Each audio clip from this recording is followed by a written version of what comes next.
Could this be the best 1/12 scale Vader ever made, and a real contender for top 10 of 2026? But more importantly, is it worth the price? Let's find out.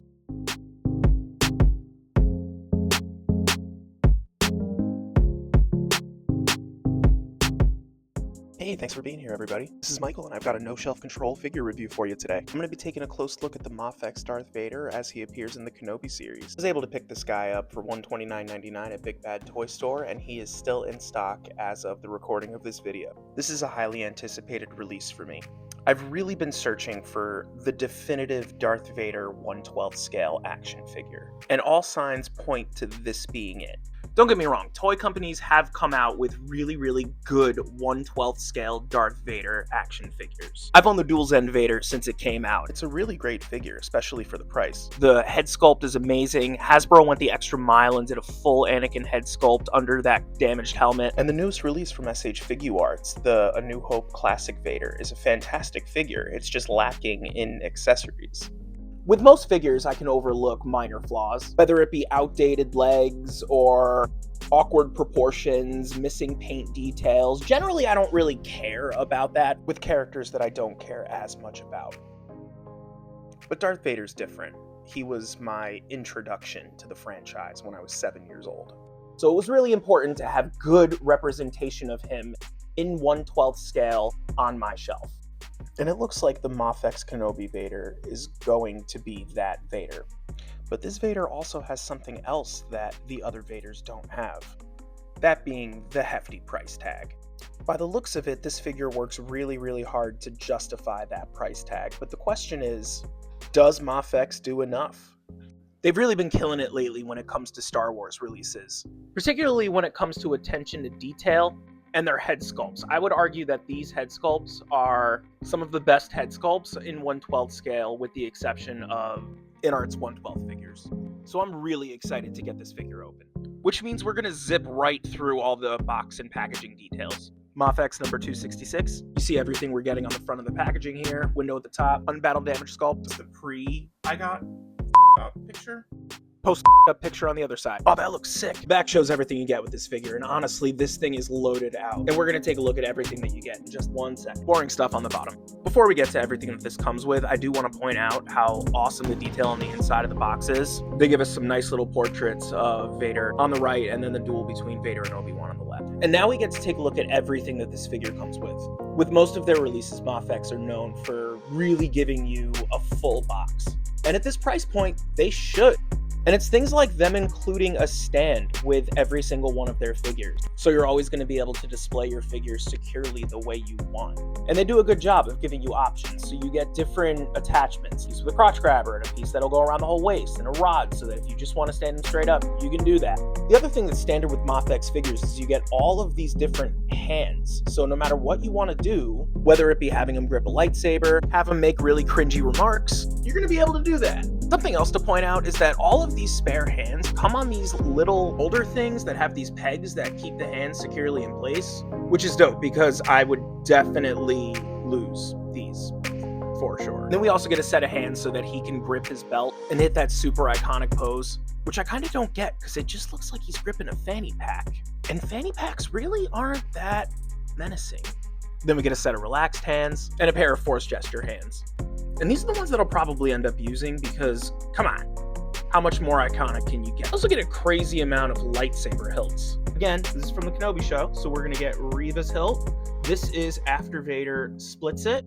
And then we have her unsplit hilt. Vader's hilt just looks fantastic. I mean, look at the paint detail here. It's clean and it's everywhere. Even the buttons, even the silver in between the black on the handle. And that's not even a part you're gonna see. They also include an unignited hilt. There is no peg to slot a saber blade in. However, you can attach this to Vader's belt. We also get as much paint as the other hilt. And we get 2 blades for Reva's lightsabers. We also get Vader's hilt with a swoosh effect. And first off, I should talk about the color because this is more like a frosted red. Hasbro uses more of a clear red. This is the Black Series red swoosh effect. And the Hasbro ones are completely fine, but definitely have some issues. One thing, they're heavy. So what ends up happening, especially since Hasbro tends to use the softer, gummier plastic, over time, it weighs down your lightsaber hilt, so it ends up bending. There are definitely things you can do to mitigate that. One thing is to have the figure grip the saber toward the top of the hilt where it ignites. But the main thing I wanted to point out, this is kind of shaped like a fan, like it's centered, so it kind of extends out from both sides, whereas the MAFEX one is like goes out and then over. So it's more of a swooshing effect than just like kind of a waving a fan back and forth or something. Next, let's take a look at this alternate head that is included. Clean corners, painted beautifully, nice gunmetal finish. The helmet comes off. A lot of detail on the back, not a ton on the top. Little bit surprised to see that. I'm pretty sure the Black Series ones have some detail on the top. Yeah, I was right. So the Black Series figure has a ton of sculpted detail in the helmet that the MAFEX figure definitely doesn't have. All of this is sculpted and painted on the Black Series, and on the MAFEX, it's not even sculpted on. And then if we flip it over to the back, you'll see the Black Series figure has no painted detail on the neck collar, but the MAFEX figure completely painted. So, interesting comparison there. The other interesting thing is the sculpt on the top of the head. So, let me see if I can get this in focus, but if you look, the Black Series figure has a ton of sculpted detail with no paint, whereas the MAFEX figure has not much sculpted detail, but paint. Really nice gloss helmet. And the best part, I don't know if you can see it there. If you can look, there it is. You see it? You see it? You see his eye? That is a sculpted eyeball behind those dark red translucent lenses. Nice touch. So the great thing about this is that if you get sick of the battle damaged head and you just want a dope Vader, then you have that option here, because it also includes an unbattle damaged chest box. And then you got an unbattle damaged Vader. And if I'm being honest, that's why I bought this. God damn. My cat knocked over my light. Finally, we have Vader, and he looks awesome.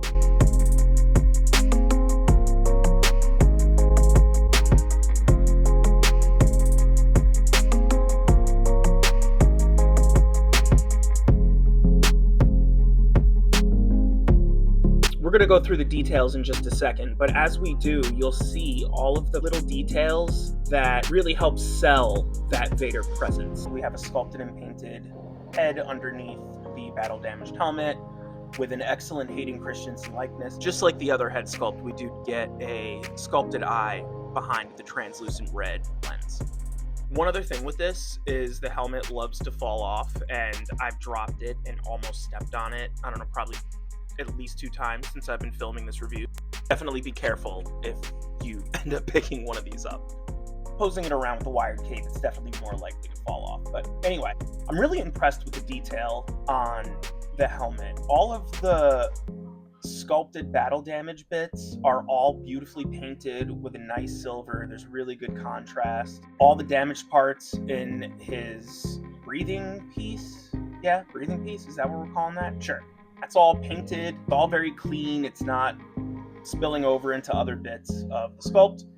We also get a really cool chain on the cape, which is pretty cool. I don't love the way it's stitched. It's kind of like, I don't know, like it looks like he's got his collar popped almost. So not a big fan of that. I think it kind of hinders the look a little bit.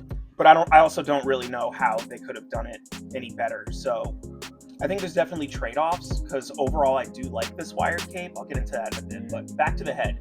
So removing the helmet, like I mentioned before, not a ton of detail on the top of the head, but on the back we have really great detail on the neck. All of the bronze pieces and silver pieces are painted very nicely. It's all, again, very clean. You'll see that throughout this whole figure. All the paint applications are very nicely applied. I do want to point out, on the back, there's no exposed skull like with the Black Series figures that we get. I don't know if that was intentional, like this is accurate to the Kenobi series or not. Now let's take a look at the rest of the figure. Before we do though, I think I'm going to take the cape off because I'm just going to keep losing the helmet, and I would like to avoid that. Then we got the head back on, and the first thing that I notice is this chest plate. So The silver paint that they used and the black paint that they used is so glossy. You can really see it under the lights here. Moving along, there is the battle damage chest box.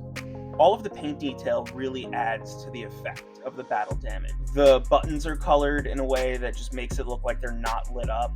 The slashing has really nice silver details on the slash parts that add a lot of depth and really sell it that this guy got f***ed up. Then we have the belt. The belt has, again, very clean paint details, very clean application. Even that little subtle red light there is very nicely done, pops nicely in the light. Same thing on the other side. Moving along the belt, we have the clip that holds his lightsaber hilt. If you remember, the hilt that does not have a port for a blade, what it does have a port for is this. It's a little bit of a pain to get on because you don't want to break it, but I think we got it. All right, we're good. All right, so when it hangs, it looks really natural. And when it's against the black fabric, it's like all those tiny paint details are what I was talking about before that will sell that Vader present. And there's the swappable chest box. So this just pops off. There's 3 little pegs there, and then you just pop the other one on. And this is the one I'll be leaving on. This is incredible. So if you look at the red and the green paint, I don't know what it is, if it's like some type of coating, but it almost looks translucent when you look at it. I don't know if it's showing well on camera, but in hand, I'm telling you, like, it's a really cool effect. But now I want to take a look at the figure with the unbattle damaged head because, again, that's kind of why I bought this Vader. So real easy, it's just a ball joint, the head pops on. It's snug, but it's not overly tight, so that's good. And yeah, that's it. Like, that's suddenly looks so good. So I'll start with the legs for articulation. We have a double hinge at the knee, and what I love about this is you get sculpted detail in the hinge, so it doesn't look like an eyesore, like you're just looking at that hinge. And the hinge will get you just past 90 degrees. Then at the feet, we get a toe hinge, which, you know, is fine. I'll take it. It doesn't bother me that it's there. And then we get pretty okay range on the feet. I mean, Vader, he doesn't need to bend much more than that. Forward, again, not ton, but does he really need to crouch more than that? I don't know. That's what the toe hinge is for. Looks like a ball joint there. We do get some good pivot there. There's no thigh cut, but there's really good range at the hips. I don't know what that joint is. It's almost like, it reminds me of like a butterfly joint. I don't know. Oh, damn it. Get on there. Anyway, I don't know what that's called. If anybody knows what that joint is called, leave a comment, let me know, educate me. I don't know what I'm talking about half the time. I also forgot to mention that these are drop-down hips. What was I talking about? Legs, right. Ab crunch, not much. Not much at all. But again, he's Vader, so he doesn't need to crunch. Pivoting back, we get a decent amount. Yeah, a pretty decent amount. That's a good way back. Which is good because he's getting his ass kicked right now. So you're gonna want him to be able to be in those. Let's see if we can do like, I just got my ass kicked. But then moving out here to the shoulders, here's, I guess, I don't know if this is gonna be a criticism. I have some kind of QC issue on my, do you hear that? He's got a squeak, like a squeakiness. He still rotates. His arm, I get full motion out of the arms, but so like, see when I go forward there? Listen. Oh, it's also very tight. Like, I almost feel like it could snap. I mean, functionally it's fine, so I'm not too worried about it.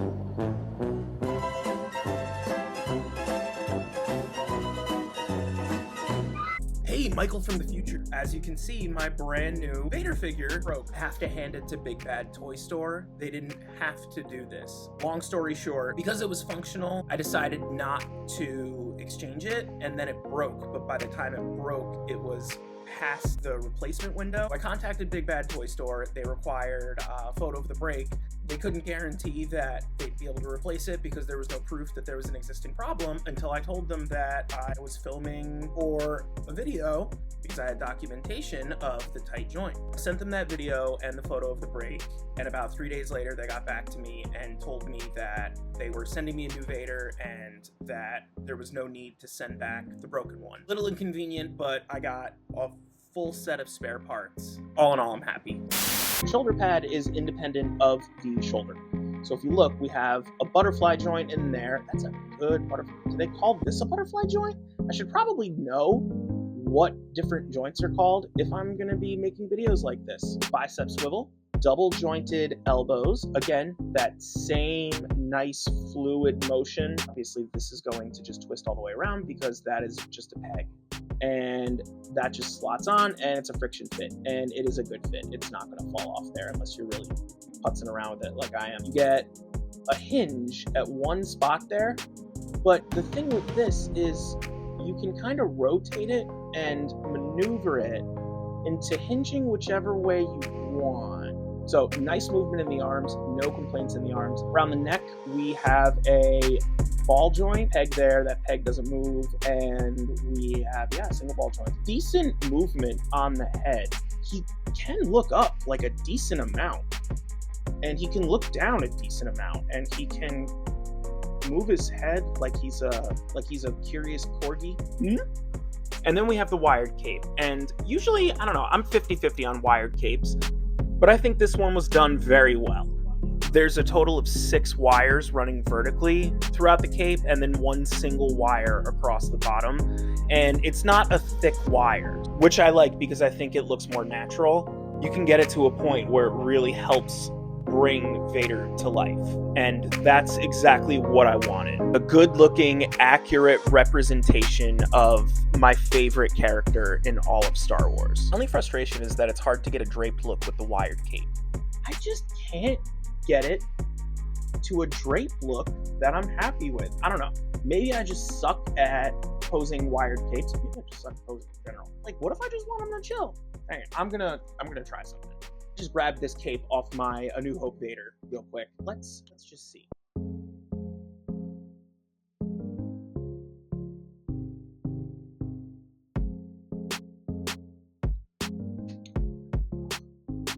Let's just get it on the shoulders. See, that to me looks better for a draped look. Without the wires, it just kind of flows naturally. And for the price you're paying, it would have been nice if they could have thrown in, an extra cape so that you have the option if you want more of a draped look, as opposed to a very intentional posed look. So at the end of the day, what are my final thoughts on this figure? If you couldn't already tell, I love it. This is great. This is an amazing figure, objectively. But that's not really what we're asking. What we're asking is this Vader worth $130? I would argue yes.